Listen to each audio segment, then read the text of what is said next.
तो देखिए बेटा, नया टॉपिक जो है वो क्या है, संधारित्र। क्या है? संधारित्र, जिसे इंग्लिश में क्या बोलते हैं, कैपेसिटर। ठीक है ना, या बहुत सारे हैं तो कैपेसिटर। अब ये कैपेसिटर क्या है? तो कैपेसिटर क्या है कि अभी तक हम किसके लिए पढ़ रहे थे, आवेश के लिए पढ़ रहे थे। क्या पढ़ रहे थे कि भाई हाँ आवेश है और वो क्या बना रहा है, वो आवेश क्या बना रहा है, विद्युत क्षेत्र बना रहा है। विद्युत क्षेत्र बनाने के साथ वो विभव भी बना रहा है। ठीक है, ये चीजें हम डिस्कस कर चुके हैं। अब देखिएगा, उस जो आवेश है, उस आवेश को किसी उपकरण के साथ, उपकरण में अगर हमें क्या करना है, स्टोर करना है। क्या करना है? स्टोर करना है, जमा करना, उसको संग्रह करना है। ठीक है ना, एक ऐसा उपकरण जिसमें हमें आवेशों को क्या करना है, संग्रह करना है उनका, तो उस उपकरण का नाम होता है क्या, संधारित्र। संधारित्र क्या होता है? हाँ, जिसमें क्या कर सकते हैं हम, आवेशों का संग्रह कर सकते हैं। ठीक है,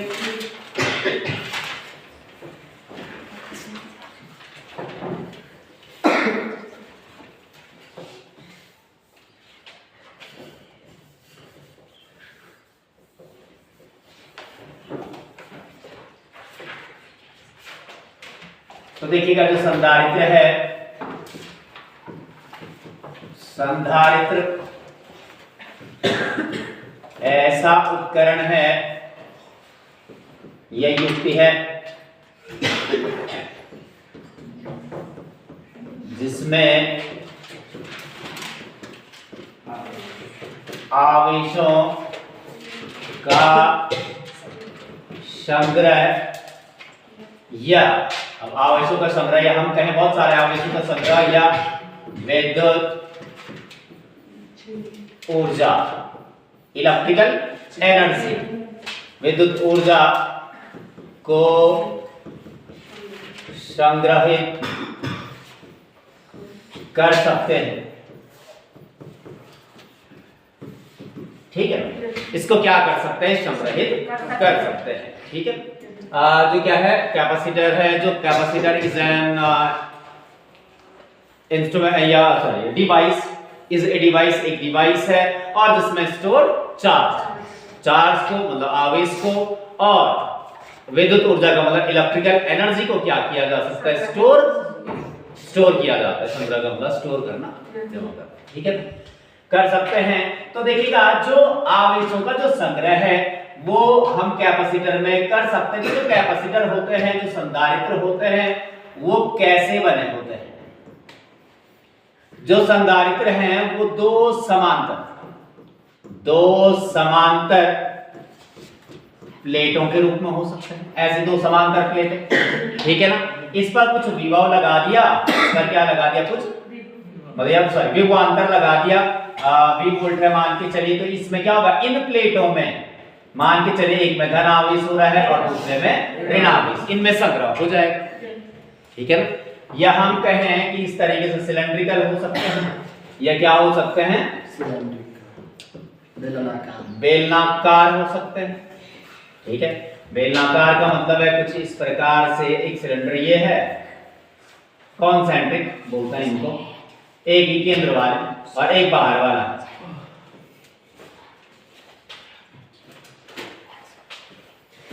कुछ इस प्रकार से हो सकते हैं।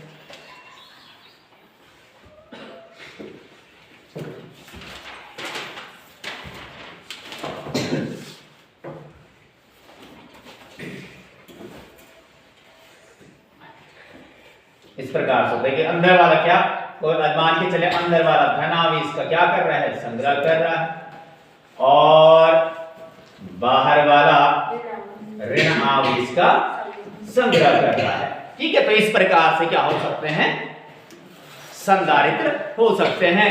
और सबसे मेन है, इनके बीच का जो ये स्थान है ना, ये वाला जो भाग है, या तो यहां कुचालक लगाया जाता है, जिसे यहां क्या बोलते हैं, ये जो कुचालक या कुचालक रखा हुआ है, या तो एयर होगी, क्या होगी, एयर, या क्या होगा, डाई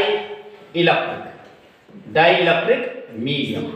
डाइलेक्ट्रिक मीडियम का मतलब है जिसे हम क्या बोलते हैं, परावैद्युत। जिसे क्या बोलते हैं, ये बताइए आपको। हवा।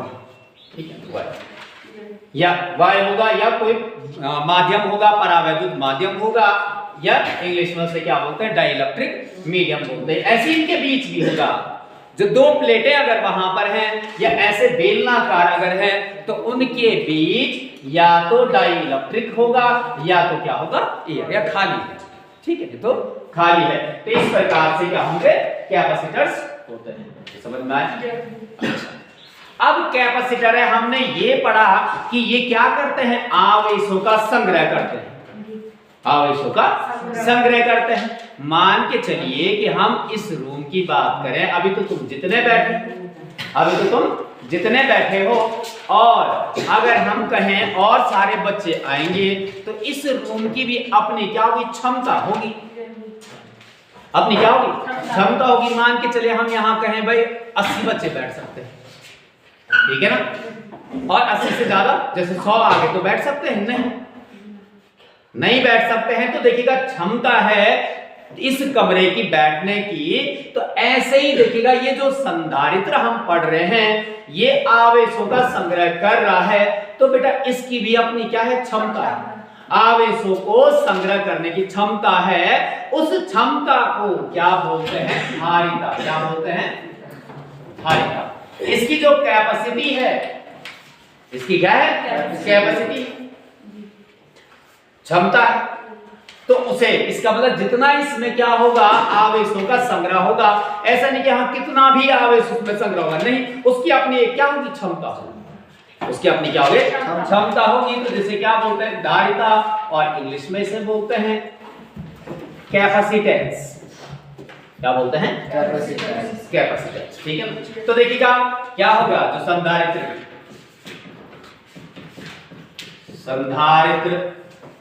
के आवेश संग्रह करने की एबिलिटी या क्षमता को संधारित्र की धारिता कहते हैं। तो क्या समझा आपने कि देखिएगा जो आवेश उसमें संग्रह हो रहा है और उसकी जो क्षमता है, उसकी कैपेसिटी जो है, कितना आवेशों का वो संग्रह कर सकता है, वो संधारित्र होता है, कैपेसिटेंस उसे बोलते हैं। ठीक है, अलग समझ में आया? ठीक है। उसके बाद आगे हम देखें कि देखिएगा जो इसकी क्षमता है, संधारित्र की धारिता। संधारित्र की जो क्या होती है,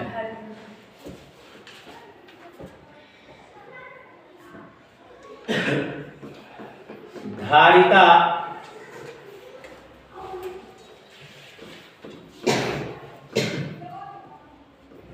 संधारित्र पर लगे विभवांतर और आवेश एक दूसरे के अनुक्रमानुपाती होता है। भाई देखिएगा ये ऐसा नहीं है कि हाँ अनुक्रमानुपाती होता है, इसके अकॉर्डिंग तो भाई तो जितना वोल्टेज होगा उतना आवेश संग्रह होता रहेगा। पर प्रैक्टिकली देखा गया, प्रैक्टिकली ये देखा गया कि जो वोल्टेज लगा हुआ, मतलब जो विभवांतर लगा हुआ है, जो क्या लगा हुआ है, विभवांतर लगा हुआ है, तो विभवांतर जो लगा हुआ है वो किसके अनुक्रमानुपाती, आवेश। किसके, आवेश। ये ध्यान देना आपने, किसके और किससे, प्रैक्टिकली। इससे प्रैक्टिकली ये चेक किया गया तो क्या मिला, क्या कंक्लूजन मिला, क्या निष्कर्ष मिला कि जो विभवांतर है वो आवेश के अनुक्रमानुपाती होता है। तो देखिएगा मान के चलिए, माना किसी संधारित्र पर विभवांतर, जो विभवांतर है वोल्टेज है V तथा आवेश, तथा जो आवेश है वो मान के चलिए क्या है, Q है। विभवांतर, अच्छा तो क्या कहा हमने कि जो आवेश है, आवेश जो Q है अनुक्रमानुपाती किसके, विभवांतर के, V के, तो Q अनुक्रमानुपाती V या Q बराबर कितना, यहाँ पर अनुक्रमानुपाती नियतांक C आएगा, क्या आएगा, C आएगा। और जो C है, C अनुक्रमानुपाती नियतांक है जिसे जो संधारित्र है, जिसे संधारित्र की धारिता कहते हैं, जिसे क्या कहते हैं, संधारित्र की धारिता कहते हैं, ठीक है ना। ये हो गया। अब संधारित्र की जो धारिता है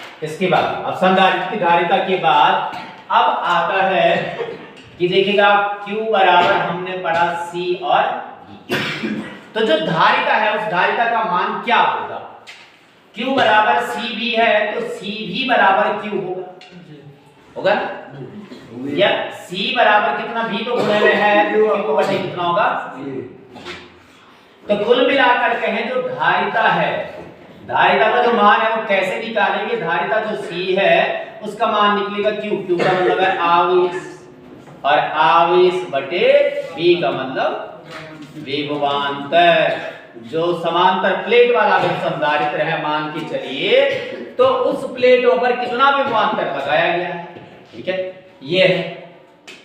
अब आता है इसका SI मात्रक, तो इसका SI मात्रक क्या होगा, तो आवेश Q बटे C बराबर क्या है, Q बटे V है ना, तो इसका मतलब Q का मात्रक क्या होता है, कूलम, और इसका V का वोल्ट, क्या होगा, कूलम पर वोल्ट।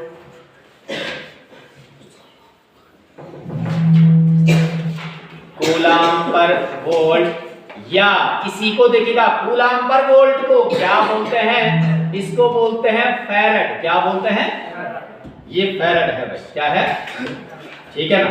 तो इसका मात्रक क्या है, फैरड है। कई बार एग्जाम में आता है कि जो संधारित्र की धारिता है, धारिता का SI मात्रक क्या है, और कई बार क्या बोलेगा, ऑप्शन दिए होंगे, ऑप्शन उन ऑप्शंस में फैरड का नाम ही नहीं दिया होगा, तो ये भी आपको ध्यान देना, तब SI नहीं लिखेगा, तब सिर्फ मात्रक लिखेगा। तो मात्रक क्या होता है, coulomb per volt, coulomb per volt का मतलब फैरड, ठीक है ना। अन्य इसके मात्रक भी होते हैं,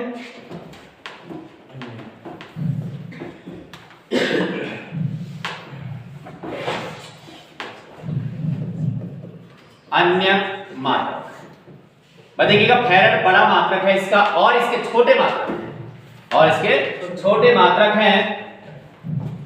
एक तो आता है 1, जो फैरड है ना, फैरड को दिखाते हैं किससे, F से, F, ठीक है ना। तो एक हो गया माइक्रोफैरड, एक माइक्रोफैरड में होता है 10⁻³ फैरड, एक होता है, सॉरी ये मिलीफैरड है, एक microfarad, mu F, micro coulomb था ना पीछे, तो ये माइक्रोफैरड, माइक्रो का मतलब 10⁻6 फैरड। इससे और छोटा कहें, देखिएगा फैरड से छोटा हो गया, इसके लिए मिलीफैरड, फिर क्या हो गया, माइक्रो, मिली, माइक्रो, उसके बाद 1 नैनोफैरड, नैनो का मतलब 10⁻⁹ फैरड। इससे भी छोटा आता है 1 पिकोफैरड, PF, 10⁻⁻12, हाँ 10⁻⁻12 कितना, -12 फैरड, ठीक है। तो जब भी आपके पास न्यूमेरिकल अगर आएगा और उसमें क्या दिया होगा, अगर मान के चले उसमें माइक्रो मिली में दिया हुआ है, माइक्रो में दिया हुआ है, नैनो या पिको जिसमें भी दिया हुआ, तो फैरड में उसे बदलना होगा। फैरड में जब बदलेंगे तो इसका मतलब है तब जाके न्यूमेरिकल आगे सॉल्व आपको करना होगा, ठीक है ना। ऐसा ही मात्रक में बदलना है, या आप पीछे भी पढ़ चुके हैं, ठीक है। तो ये तो हो गया संधारित्र के लिए जो फॉर्मूला है, फॉर्मूला क्या बना है इसके लिए, C = Q/V बना, ठीक है ना। संधारित्र की धारिता के लिए Q C is equal Q upon V। Q का मतलब आवेश, V का मतलब, ठीक है ना, समझ में आया ये? नोट कीजिए अब।